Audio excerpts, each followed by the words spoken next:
What's your worst tattooing experience? Wow, this is such a broad question because there's so many experiences we had, and to pick one to be the worst tattoo experience would be crazy. But I am curious to hear Jess's worst tattoo experience. Throw it to me. Yeah, throw it to you. I mean, okay, off the top of my head, there's a couple that come to mind, but it's mostly when I've spent hours working on a design and the client hates it, but they're also like what they want is super complicated, so they're giving me like 10,000 ideas. Yeah. And I'm trying to deliver, but whatever I do isn't good enough. I've had a couple of those. And I think a lot of clients that are like that too, it's really hard to please them no matter what you show them. You can show them exactly what they wanted with all 10,000 things, and they would still be like, oh, but I don't know. Because most of the time when you ask for a ton of shit, and if you put a ton of shit in there, it's not going to be balanced or look good. You know, a lot of people want all these things. And us as tattoo artists and like really being really good at designing, we understand how many things you could fit in harmony in one area on the arm. Some people will send us a ton of ideas, and we're like, hey, this is enough to do the entire sleeve. And they were trying to put it in like their forearm. Yeah, and things that just don't even relate to each other at all. Yeah, yeah. And we're trying to make a cohesive, like, good-looking piece. Yeah, the best kind of projects have themes or general themes or things that you could tie into the next thing without it looking like an afterthought and stuff like that. So, you know, there's always room to have a sleeve that isn't necessarily fully themed. Maybe it's just like things that are meaningful to you, but the better compositions and layouts and harmonies come through with a theme, right? And I get what she's saying about people that don't really, they're not really easy to work with those type of things. I think at this level, you think we get less of that or more of that? Definitely get less. Yeah, yeah. But, you know, every once in a while. Yeah. But this is why it's important, you guys, that I talk about all the time. Learning how to do designs that are objectively good, to where if somebody that doesn't know any better looks at it, they look at it and there's a harmony to it that makes them be like, this looks really good, no matter what, you know, because there's a way to feng shui your design in a way that to the eye, subconsciously, it looks good. And I think once you get better at that, you'll have a lot less of those people. Because we were just talking about this last night, but there's always some times when you'll show a design that you think is cool to a client, and they're like, it's dope, but I don't really know what's wrong with it. Something's off about it. I don't like it. And you might think that they're being like a difficult client, but there actually might be something, even something as small as like the size between this element and this element is off. Like it's a wrong ratio, or the contrast is off, or it needs to be slightly moved around to where the composition makes more sense with their anatomy. And it's little, it's a tiny thing, but the feng shui is off. That means subconsciously they feel like it's off. But that's why it's your job to get a good, keen eye for this type of stuff so that you can get that feng shui on point before you show it to them. And I promise you'll have a lot more situations where they'll be like, wow, this is fucking amazing, and you exceeded my expectations because it just looks like it was like meant to be on that arm. Yeah, that's a big one. And sometimes that's hard to catch when you've been designing for hours and staring at the piece for so long. So it's good to get a second opinion if you can from somebody else. So that's like why we always ask each other for second opinions. Yeah, we often, every design we do, I would say, there's always an input back and forth. And sometimes you don't feel like designing, but it helps to have someone next to you that is like, don't worry, just, you know, throw the references in there, get the arm ready on all this stuff, and we'll slowly go back and forth with ideas. And there's even times I'll hand off my iPad and she'll help me completely with something, or, you know, I'll put together a whole general layout and it's like, oh, okay, yeah, that makes sense. Okay. But it's just because there's fresh eyes on it and you're not so close to the situation to where you're like, you know, a third person point of view is always good to have. And luckily we have one so close to each other. Yeah. If you don't have a partner that tattoos, though, just try and ask someone at the shop if you can. Yeah. And if there's no one at the shop that you really trust their opinion, I suggest signing up for my coaching when I drop it. And I will also have plenty of information on that for you guys to reference back to me when it comes to your designs. If you guys sign up for the coaching transformation program that we're about to drop, You will have access to me. You can send me all of your designs daily, and I will approve or disapprove or tell you what you need to adjust about it, which will help a lot because that third person point of view is what you need, and I'm here for that, and it's good to have someone that actually has a good eye for that type of stuff. So keep an eye on for that.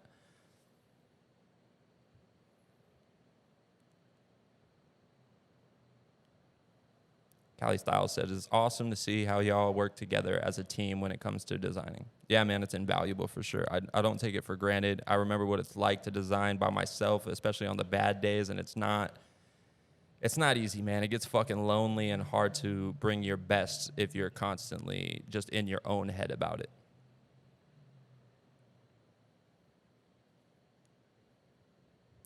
Ink Everything said, most legendary tattoo couple in the game. Thank you. Thank you. I mean, there's some couples out there and stuff, but we'd like to think that we got a really good situation between us. Shout out to Ryan Ashley and Arlo Tattoos.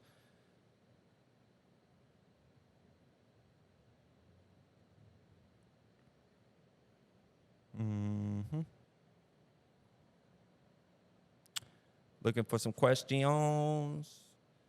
If we can get like 3 more good ones.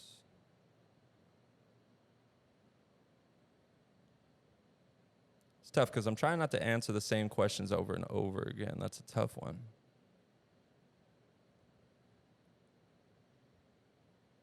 Fuck you, Jack. Oh, he's in here? Yeah. Fucking Jack, bro. Slacker. Man, Went on fucking long went on vacation. a vacation. How dare you go on a vacation? The fuck? You were supposed to be here on Saturday. And he no-showed. He knows. Not to put you on blast. Not to put you on blast, my guy. But yes. No, just kidding. We miss you too. It has been too long. I was in Denver, Jessa was in Vegas, and then when we came back, Jack is in Santa Cruz. So it feels like 2 weeks since we've seen him, which is absolutely just fucking weird. It's unacceptable, It's unacceptable, really. I really think we need to put a cap on how long he could leave. I'm thinking like he can't leave longer than 48 hours, ever. He might have his first strike, honestly. Yeah, that might be a first strike, bro. There's a 3-strike rule. He might have a strike. We might even bump it up to 2 strikes, so you just really don't want to fuck up. Yeah. Yeah. Shout out to Jack, man. 2-strike Jack.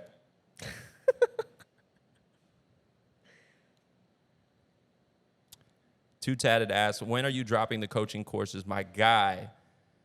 Oh, we're dropping a whole lot, man. You know what the tough part is there's so much stuff we want to do right now because it's a balance between getting our free content to be up there and really quality and adding a lot of value so that our paid content could even be better than that, right? So we're starting our podcast where we have guests and stuff like that. We shoot our first episode coming up in August, and we're going to have some really good guests, and I'm super excited about all the guests we have lined up. So, you know, getting the equipment together, getting the setup together, how we're going to travel there and set up and do these podcasts on the road, that's a lot of what's going through our mind right now. And then we were working on the website so that we can drop our one-on-one coaching calls, which is just if you want to buy an hour coaching call with me, you could just do that straight up. And then we're doing the exclusive premium content option where you pay monthly and you get exclusive content regularly, daily, weekly, monthly about all these different topics I talk about, just a little more in depth. And that content is only for the premium subscribers, and nowhere else will you see that content. And what is the last thing? The transformation coaching, which is over the span of 2 or 3 months, where I take someone on and I help them personally get to a better spot in their career and life so that they could take that with them the rest of their career. So it's all happening right now, but like I said, it's hard to balance all of them. But once they drop, it'll be fun to maintain all of them. I could focus on doing that.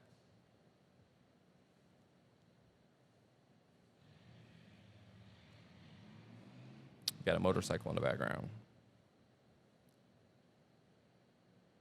Jack said it'll never happen again. I'm sorry, guys. Good response. You left. I accidentally left. She fucking left us, guys. It was an accident. She left us. How do I fix it? Am I on? You're not on mine. Shit. Let's do 2 more. We're getting a little bit, not that many people in here. We got about 22 people in here. it's tough when you're just randomly going live in the daytime and without a heads up and shit like that. So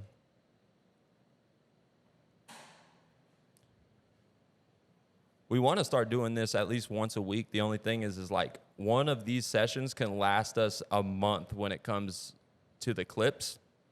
But what I think I want to do, Veer, is start picking out the best clips from the session instead of just, because there's some shitty ones too that I feel like is like, Instead whatever. of like going just chronologically, you just want Yeah, to like prioritize just like pick the some. best ones, put it, and then if we need more, we'll just do another one on Sunday or something like that. Because that way, each post we drop will be more intentionally like a quality question and answer. Because I feel like we're getting a lot of repeat questions too, and then we're gonna have to figure out how to. Because the more we do this, the more repeat questions we're gonna get. So, but that's why the new podcast is gonna be dope. We're going to do iShine live at conventions, which is going to be tight too, because even if we get repeat clients, you'll get to see the interaction between me and the artist live in person. Yeah, you keep saying we, but he's talking about his shit. Your shit. When I say we, I mean like me and Veer and our team and shit. Yeah. I've long time ago, I replaced the word me with we, even when I'm talking about the shop or when I'm talking about. He's just a team guy, Yeah, team it's just player. naturally I say we because like it takes a village to do shit, right? And I don't want, just because I'm the one on camera talking, I don't want you guys to think that I'm setting all this shit up by myself. I mean, look at all this shit. Like, this is all him. So, and then as we get bigger and as we start making money from the stuff, we'll start to building our team that'll help us even better, and we'll get even more quality content out of it. So yes, it's always going to be we, but to her point, I'm talking about my content, not her content. Yeah.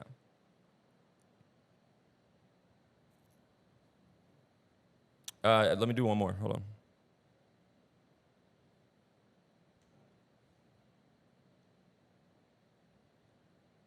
Tattoos by Keisha said, a big time DJ has asked me to do a tattoo for them at a camping event. I'm wondering if there's a safe way to do it. So I've seen people do this, right? It's good that you're thinking about doing it safely, because even if you do go ahead and do this and it's one of those like one-off things that is like a unique experience that you're not supposed to do regularly, but you're trying to make something happen to have like a really cool experience for you and the guy you're tattooing, I understand that completely. There is a clean way to do it, right? That you got to make sure that the area that you're setting up in ideally has like washable surfaces that you could disinfect.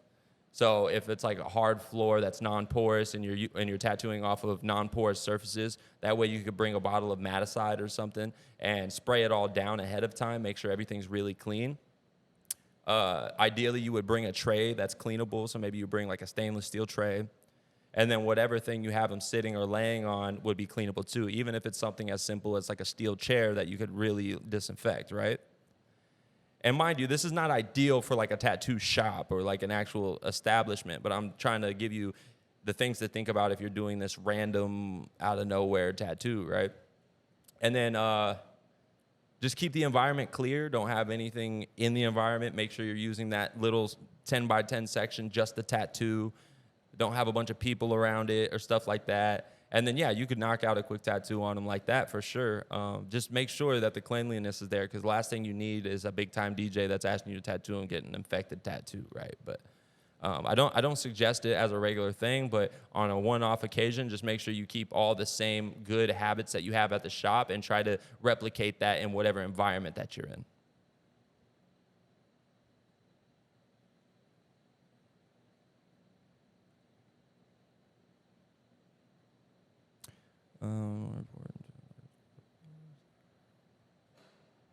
That's a good question. What do you feel is more important to an artist's growth, the artists they are around or their understanding of art? I mean, I was going to say that kind of important. Both are important. And in some way they overlap, right? Because you're trying to get a better understanding of art through the people that you're around. Yeah. Right? And a lot of the times you're not going to be like a master of art before you start tattooing, and then you're trying to apply that masterful art to the tattooing. Most of the time, a lot of people are figuring out a big chunk of the art and how to understand different references and images on how they would apply it as a tattoo, and they're figuring that as they go.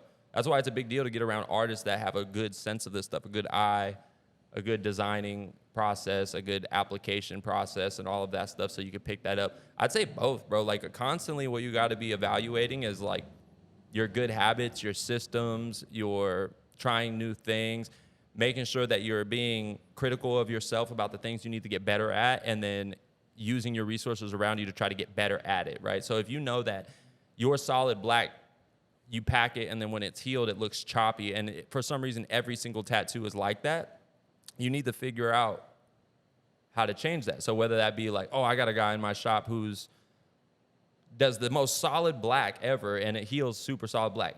Figure out what technique he's doing. If you don't have anyone around you like that, you got to seek out specifically that information and start asking people. You could even, that's why this live is cool, because you can come on this live and fucking ask us, you know, like, how do you do this? How do you do that?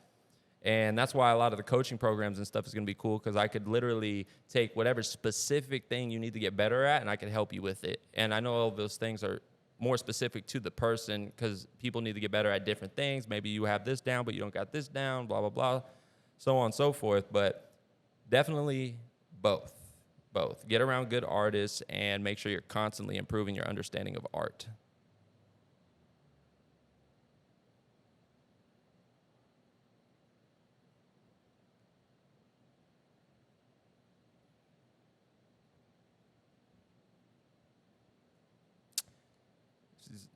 Someone commented on what I just said and said, just critical enough to not be detrimental to you, for sure. I'm so good at being super critical in a negative way at times. I think that's natural for Natural. artists. Yeah, I mean, we go through that same thing, you know? Yeah, we're super hard on ourselves, but Yeah, I mean, we might even do pieces that you guys think are amazing that I'm damn near like, I'm not even going to fucking post this. Like, I get like that bad, right? Yeah, Because like, it's real upset. stuff that like we would see and not other people would see, but to us, it makes such a big difference. I think that you have to find a healthy balance between being critical of yourself and also being grateful and appreciative for where you're at and what you have. As long as you accept the fact that being an artist is this constant of reshaping the way you do things all the time. Like, you have to constantly be in an evolving mode. Otherwise, you're going to be stagnant and stay in one spot. So it's really hard to be that loose, because in a lot of trades, you learn it, you know how to do it, then you're done, right? I mean, like, when you're a barber, there's only so many ways you could blend a fade. Once you got it down, you got it down, right?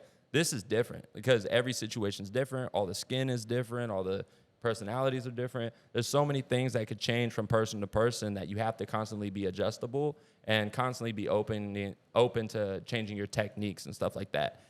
I mean, we won't even hire an artist if they're too locked in on what they do. We want them to be critical of themselves, so that if we tell them how to change something, they'll just change it, and they're not too hung up on what they are already doing. A lot of people are like, oh, I see you do it this way, but I like doing it this way. And I'm like, well, I'm telling you that this is the better way to do it, so you should just take this and just change it. Just do it, and then you'll forget about it. Like, it'll become something that you take into your arsenal, and then you could lock that up and then move on to the next thing you need to get better at. So always be open and fluid. Be water, my friends.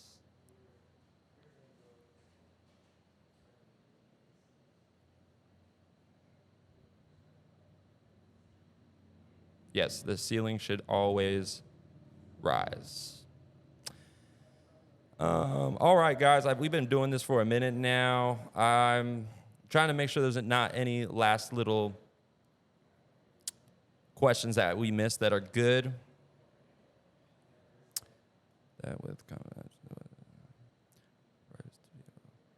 Scotty Morgan said, I just opened a private studio. I watched your video about being around other artists to grow. I'm trying to replace that with conventions. What is your take on this?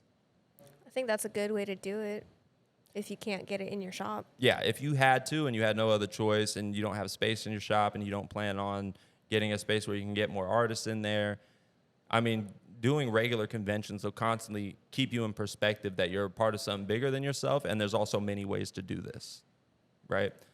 I guess it's just how much are you absorbing from those people that you're around, because you can be around the convention but not really absorb anything, and I think it's important that you, if you're going there to seek knowledge, you need to really seek knowledge and ask questions and stuff like that. There's plenty of artists that'll be open to giving you information, but if you're trying to replace that with having good artists at your shop, you have to intentionally get information from them.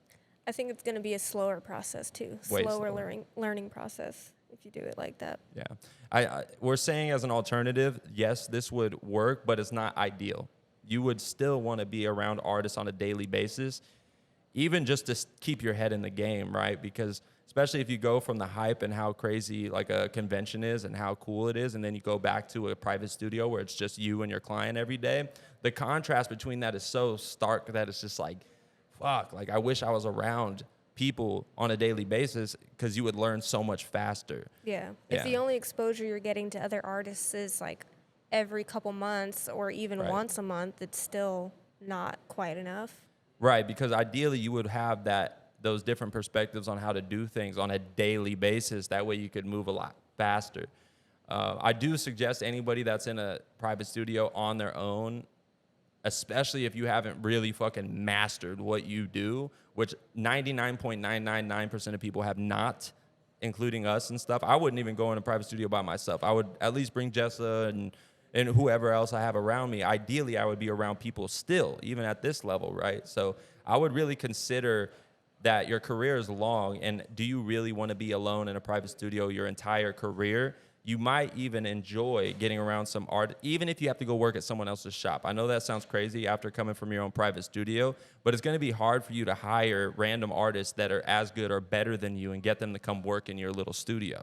So even if you can get invited to one of the more well-known shops that are really good and everyone's really good, because there's plenty of shops like that where people are fucking so good and they hire people regularly. So trying to get into those shops too, at least as a long-term view, you could stay in your private studio for a while, do the conventions and all that, but you're going to want to get around artists if you really want to grow substantially and consecutively, day in, day out.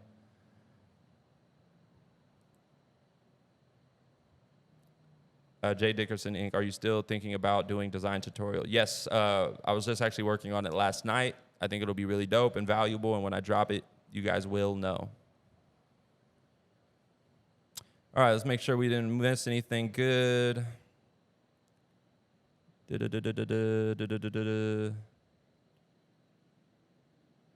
you recommend art classes or seminars? I mean, I think it definitely won't hurt. yeah. I mean, you need to constantly be in a state of learning and stuff. And if you're not also getting, like we said, if you're not also getting it from the artists around you, constantly doing seminars and art class, it would never hurt, really. Anything you can add on to what you're doing daily. Yeah. Is just Yeah. even better. Yeah, you got to get yourself in that mode. That's a constant learning process. And the person who learns the quickest is the person that's around the most knowledge and is a sponge of that knowledge and is good at deciphering what knowledge is worth holding on to and which knowledge is not so worth holding on to, you know? And it also depends on what kind of artist you're around, because some artists have bad habits, some people have good habits. You have to learn how to decipher which one is which. Yeah. Okay, I think that's good, guys. Thank you guys for joining us the first time we did this shit together. Before we go, if you want to drop a badge, they're really cheap. It just shows that you guys support. It's not like I'm paying my rent off it. It's just cool to see you guys involve yourself and support us. So go ahead and drop a badge. We're going to log off. We'll probably do this again another time and all that. This was just random. Jessa just wanted to get in on this because she was just got done doing her PTD podcast episode, and she was flying high off some fucking Celsius. You guys know how that is. You guys are artists. You're either flying high on coffee or Celsius or Red Bull if you're that kind of crazy fuck. But yeah, we're going to sign off. Thank you guys for joining. We will see you on the next live iShine. Hashtag iShine. Thank you guys. Bye.